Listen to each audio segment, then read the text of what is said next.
Hello दोस्तों, ज्ञान Ganga YouTube channel में आप सभी का स्वागत है। आज हम बीएड सेकेंड ईयर के पाठ्यक्रम विकास एवं आकलन सेकेंड पेपर के बारे में इकाई नंबर 4 पाठ्यक्रम विकास के मुद्दे एवं स्वरूप में केंद्रीकृत एवं विकेंद्रीकृत पाठ्यक्रम के बारे में जानकारी प्राप्त करेंगे। आज हम जानेंगे कि केंद्रीकृत विकेंद्रीकृत पाठ्यक्रम आखिर होता क्या है।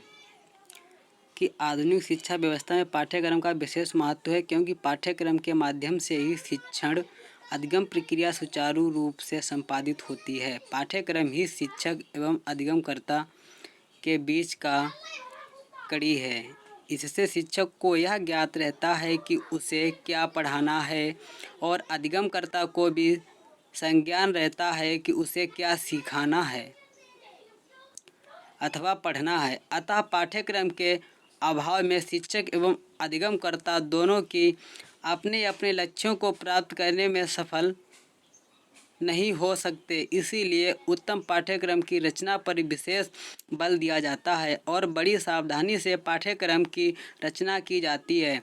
वर्तमान समय में पाठ्यक्रम रचना के दो रूप होते हैं। नंबर 1 केंद्रीकृत पाठ्यक्रम, नंबर 2 विकेंद्रीकृत पाठ्यक्रम। केंद्रीकृत पाठ्यक्रम देश में संविधान की समवर्ती सूची में होने के कारण शिक्षा केंद्र सरकार और राज्य सरकार का समन्वित दायित्व बन गई है। केंद्र सरकार पाठ्यक्रम निर्माण हेतु नीति निर्धारण में विशेष भूमिका का निर्वहन करती है और अपने अभिकरणों के माध्यम से दिशा निर्देश देती है, जिनका क्रियान्वयन राज्य सरकार को करना होता है।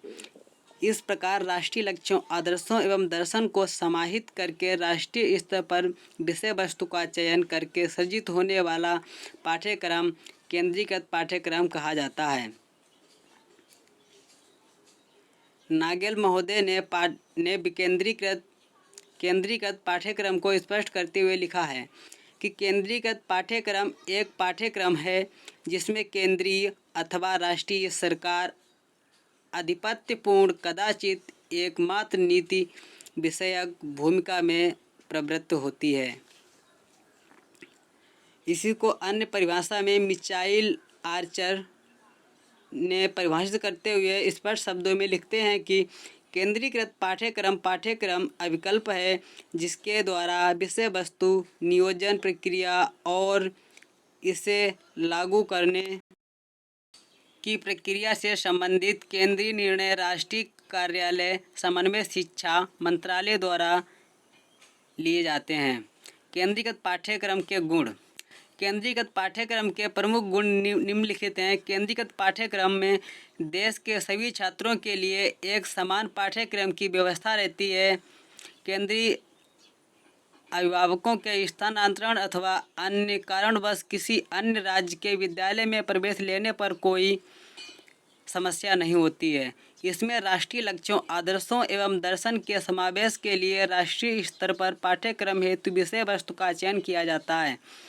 केंद्रीकृत पाठ्यक्रम की विषय वस्तु लागू करने से पूर्व पाठ्यक्रम अनुसंधान एवं विकास अनुभाग द्वारा अनुमोदित की जाती हैं। केंद्रीकृत पाठ्यक्रम के अनुसार मुद्रित पाठ्य पुस्तकें शिक्षा मंत्रालय द्वारा लागू होने से पूर्व जांची जाती हैं। केंद्रीकृत पाठ्यक्रम के अंतर्गत विद्यालय कोर विषय स्वतः ही चुनते हैं और प्रदत्त विषय की सूची से वैकल्पिक विषय चुनने की अनुमति दी जाती है। केंद्रीकृत पाठ्यक्रम की सीमाएं। केंद्रीकृत पाठ्यक्रम के प्रमुख सीमाएं निम्नलिखित हैं। यह पाठ्यक्रम देश के कुछ समूहों, विशेषकर सीमांतीकृत की आवश्यकताओं और आकांक्षाओं की पूर्ति के लिए उपयुक्त नहीं होता है। केंद्रीकृत पाठ्यक्रम निर्माण की प्रक्रिया नौकरशाही प्रकृति के कारण अधिक समय लेती है। इसमें शिक्षकों एवं समुदाय के अन्य सदस्यों द्वारा सृजनात्मकता एवं नवाचार संभव नहीं हो पाता है। इस पाठ्यक्रम को क्रियान्वित करने वाले शिक्षकों को इससे सृजनात्मकता एवं नवाचार के लिए कोई स्थान नहीं होता है। इस पाठ्यक्रम के मूल्यांकन में समरूपता नहीं होती है, क्योंकि उन परीक्षाओं में विभिन्न दशाओं के अंतर्गत पढ़ाए जाने के कारण सभी छात्रों के परीक्षा परिणामों में अंतर रहता है। इस पाठ्यक्रम को लागू करने में विभिन्न चुनौतियों का सामना करना पड़ता है। विकेंद्रीकृत पाठ्यक्रम।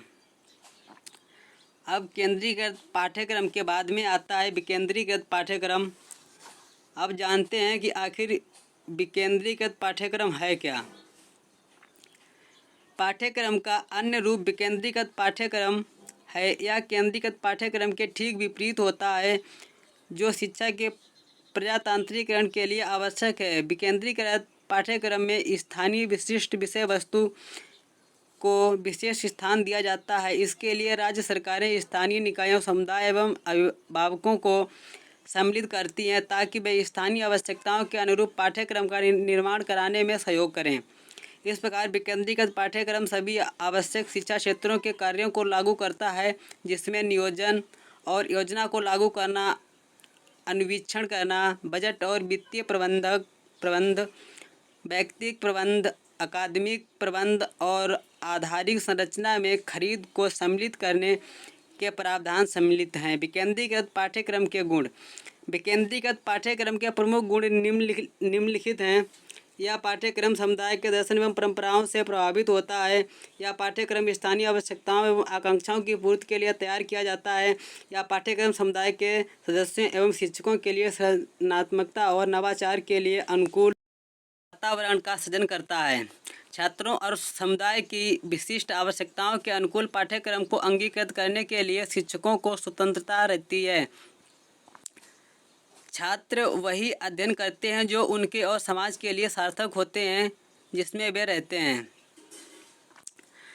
इस पाठ्यक्रम के निर्माण में बहुत कम व्यक्ति सम्मिलित होते हैं। परिणाम स्वरूप पाठ्यक्रम निर्माण की प्रक्रिया और उसका क्रियान्वयन बहुत द्रुत गति से होता है। इस पाठ्यक्रम के निर्माण में शिक्षकों, अभिभावकों और समुदाय के समूहों के मध्य घनिष्ठ सहभागिता होती है।